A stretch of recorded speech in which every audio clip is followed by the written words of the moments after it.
Greetings everyone, welcome back to AI Chemistry. I'm your host Valentine.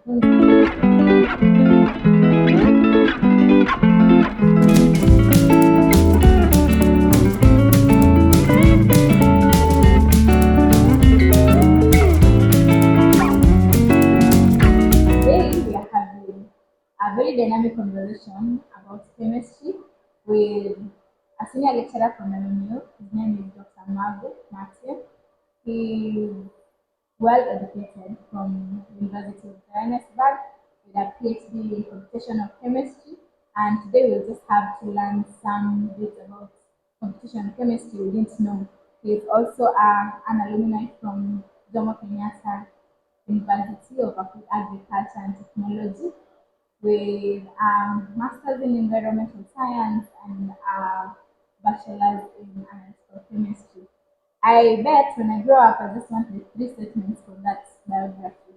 But for now, I will allow him to introduce himself and tell us more about his background in chemistry. Welcome, Dr. Mam. Okay, thank you for having me. It's a pleasure to be in this space, and it's my hope that my journey might encourage someone, and maybe somebody might learn something from my career. Thank you. You said somebody might learn something from your career. What's your career? Okay, my career is I'm a lecturer who teaches chemistry, all the different spheres of chemistry, touching from environmental chemistry, analytical chemistry, and most important, the computational chemistry.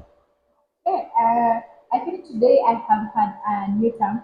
To me, it might not be new, but computational chemistry. And why computational chemistry? What is it about? And why did you specifically choose to focus on computational chemistry? Thank you for that question. Uh, when I finished my high school, I really wanted to do medicine, but now the grades could not allow me. So the other option that I had is to do any science related course, which would allow me to explore my potential. So I had the option of doing mathematics and computer science. It was a prominent course that time. But when I reached in second year, I was able to go for attachment at Kengen or Career, which exposed me to the various aspects of analytical chemistry. And I was able now to see how I can be able to link the computers together with my chemistry background. And that's what informed me in pursuing a career in computational chemistry to blend the chemistry with the emerging technologies as far as computer is concerned. Hmm. I I will from your statement I'll say on career. Kenjan on career was the first encounter with chemistry, right? With especially the instruments, Mm-hmm. which we were learning. When you are called to do a bachelor's of science, they were calling it BSc General, Mm-hmm. something that was looking very odd when you are told BSc General. But now you are split into two, Bachelor of Science, Physical Sciences, and there is Biological Sciences. But in both of them, chemistry is a common factor. So by the time I was in second year, I had not done a lot of specialized units in analytical chemistry. So by going for attachment early in second year, I was able now to see how chemistry is relating in our day-to-day lives outside there in the industry. Mm-hmm. There's a conversation I was hearing, I think a week ago. It stated how uh, physics explains chemistry and chemistry is biology is a live chemistry, then it agrees with your statement to saying chemistry was a key unit at that time. And for that, I would say you're doing a general science. What was then you landed into now chemistry. You have now defined chemistry to be your focus. And for the journey you've had in the chemistry career, what has been your turning points? What has been the major key times you can recall from your career and your academics? Okay, thank you. The key maybe turning points and some of the key things that maybe I can remember in my career is number one, being able to use the chemistry to solve our emerging issues, using that knowledge that can be used by the industry to solve various challenges that might be happening. For example, at the moment we are doing a research on using traditional or natural products to try and address COVID-19 and any other uh, respiratory conditions and so on. And when I had an opportunity to interact with the herbalists in the country, in different counties, uh, I was able now to see the applicability of the chemistry in solving our day-to-day lives, our activities. Ah, that's nice. As much as you're doing it for others, maybe you're impacting from your end. I want to get personal and ask, do you have any inspiration or who is impacting you in return? Okay, maybe the first person that would that inspired me is maybe the different lecturers that I came across, how they were able to disseminate information in a way that I'm able to understand and relate with our day-to-day activities. Secondly, is the when you know something and you are able to explain to people and they are able now to understand whatever the same way you understand it. And then the third one is now being able to see the chemistry that was being used long time ago by our forefathers and mothers uh, in matters to do with like maybe fermentation and for them they may not they were not having that science understanding, but now with the chemistry background I'm able to know that they were doing this because of this. Science is able to explain why things were being done that way. Ah, that's quite interesting. Is there any part of chemistry, one specific one for you, that is so fascinating that every time you wake up you're excited to learn what is the new discovery in it? Okay. Maybe one that excited me is when I was doing my master's and I came across, I interacted with people in food science. Uh, and since in Kenya we grow a lot of fruits, and these fruits are required to be consumed when they are ripe. Uh, so for them to ripen, they use a gas called ethylene diamine. And this ethylene diamine gas is the one that facilitates the ripening of the fruits. But now different fruits emit this ripening gas at different rates. And so our forefathers and mothers, they would, if it is the bananas, they would pick a few pieces of passion fruits and put. in their in those where they want them to ripen, and because the passion fruits release the ripening gas quite fast. When I was able now to relate that, it was quite an icebreaker for me. Ah, nice. Remind me the name of the gas. Ethylene diamine. Ethylene diamine. Go research that. Daktari is so bright and has decided to answer the next question. What are the simple chemistry in our day-to-day life? Currently, now that you understand, when you're looking at different reaction around you, you might really tell this is what is happening here. Maybe someone who doesn't understand, what are the example of their day-to-day experiences with chemistry? What do you say they have in the house? Okay, thank you. Uh, one of there are quite a number of things that happen in our day-to-day activities, and I will begin with when we wake up. Most of the people will take bath, and we use soap Mm-hmm. to remove that. Mm-hmm. So that is totally chemistry. What happens when I am using that soap to take a bath? Okay, so the soap is it has what we call surfactants. Mm-hmm. So these surfactants assist in breaking the bonds that are there with either the sweat or the oil or the dirt that is on your skin, and they remove it, and you become somebody who is clean, and it's quite maybe refreshing as you do that. Do you become clean or do you become a surfactant Free. intoxicated?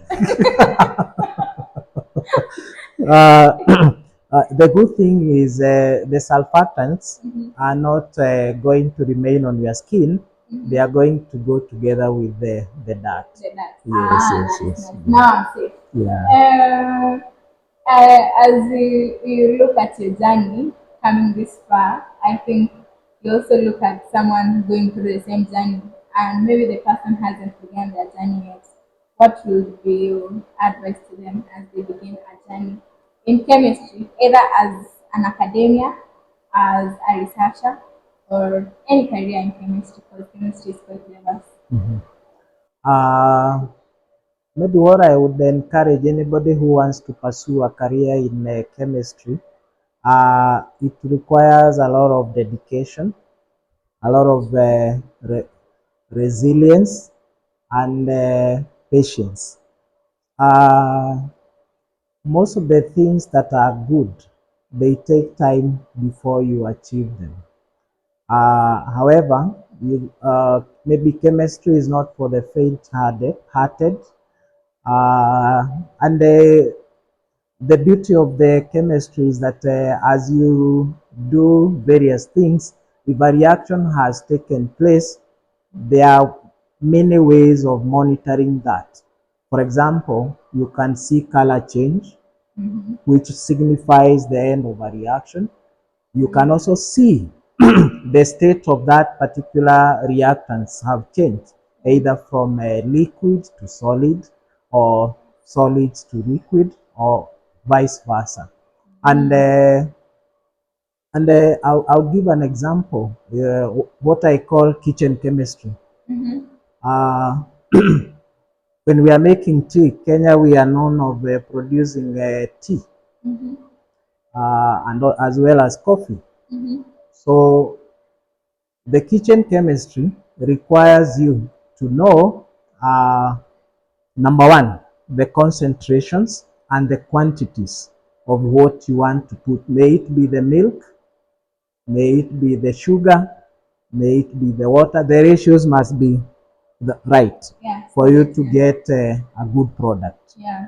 And it's the same case with if you want to pursue a career in chemistry, you must have the right quantities of patience, the right quantities of perseverance, the right quantities of resilience for you to be able to achieve that.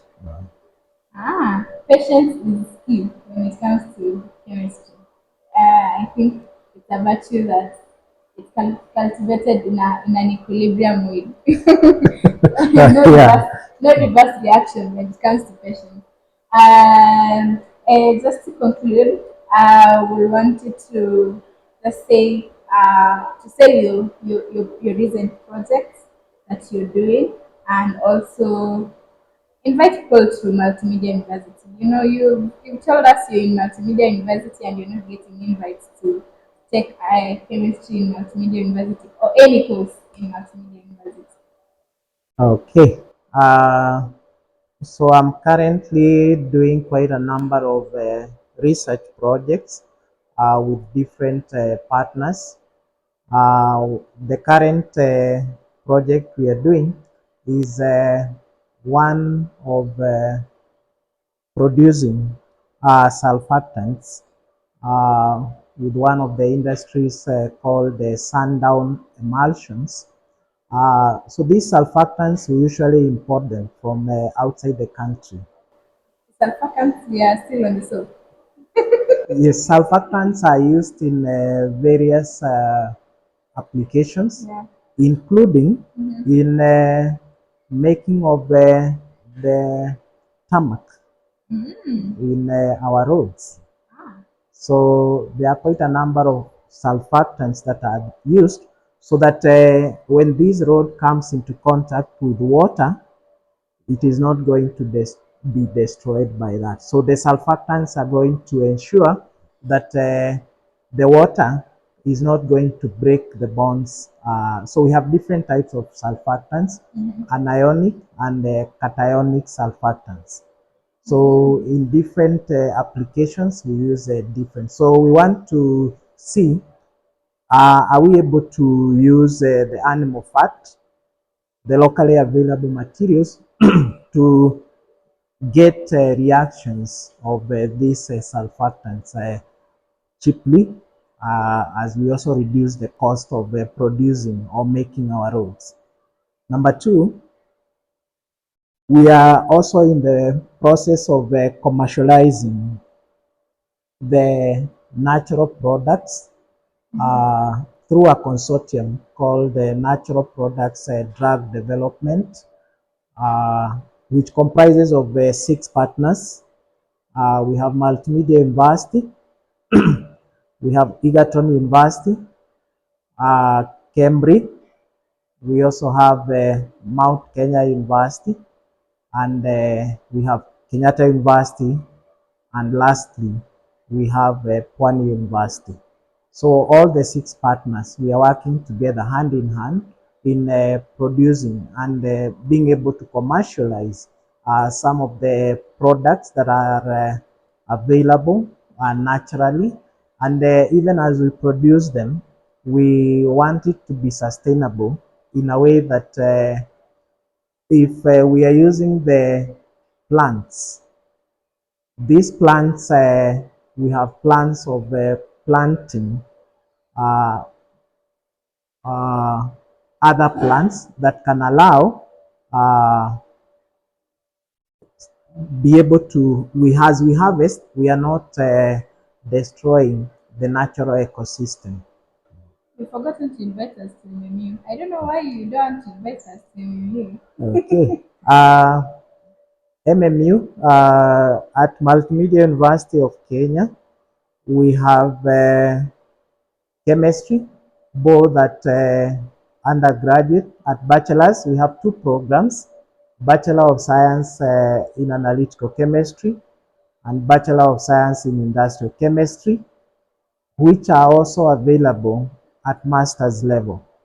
Uh, Currently, we are working on a PhD program that will cut across many other chemistry disciplines, and it will be available come next year. So we welcome anybody who is interested in working with us, can reach us through various platforms that we have, uh, through the Department of Chemistry, Faculty of Science, or through the university website.